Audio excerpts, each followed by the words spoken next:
पीडितेच्या वडिलांशी 2 वेळा बोललो। मी त्यांना हे समजावून सांगितलं की आपल्याला नराधमाला मृत्यूदंडाची शिक्षा करून घ्यायची आहे। त्याकरता वेळेत चार्जशीट दाखल होणं आणि केस चालणं याकरता आम्ही माननीय हायकोर्टाच्या माध्यमातून सगळ्या गोष्टीला फास्ट ट्रॅकवर नेतो आहोत। रेकॉर्ड वेळेत काम करण्याचा आमचा या संदर्भातला प्रयत्न आहे। लोकशाहीमध्ये आपल्याला सगळ्यांनाच असं वाटतं की अशा नराधमाला भर चौकामध्ये फाशी दिली पाहिजे, पण ती लोकशाहीत करता येत नाही।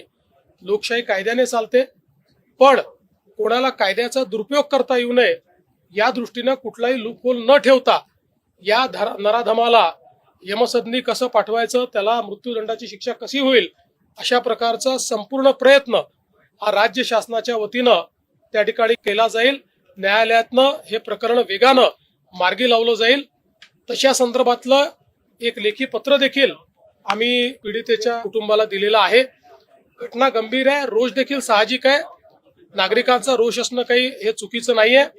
मला असं वाटतं एवढंच आहे की त्या ठिकाणी काही लोक हे त्याही परिस्थितीचा फायदा घेऊन काही वेगळ्या पद्धतीचं वळण लावण्याचा प्रयत्न करत होते, पण मी मुलीच्या वडिलांचे आभार मानतो की त्यांनी ती परिस्थिती समजून घेतली आणि सीपींशी चर्चा केल्यानंतर त्यांनी हा निर्णय केला की आम्ही हे कॉल ऑफ करू। दुर्दैवाने काही लोक त्यांनाही जाऊ देत नव्हते, त्यांनाही अडवायचा प्रयत्न करत होते।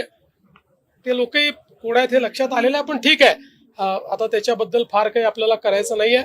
मात्र मुलीच्या वडिलांनी जो काही त्या ठिकाणी ती भूमिका घेतली त्याबद्दल आम्ही त्यांचे आभारी आहोत आणि या कुटुंबाच्या पाठीशी आम्ही ताकदीने या प्रकरणातील जो आरोपी आहे त्याच्यावर 2019 मध्ये देखील एक गुन्हा दाखल झाला, म्हणजे पुराव्याअभावी त्याची म्हणूनच आता त्याचे जुने गुन्हे देखील काय आहेत हे शोधून काढले जातील।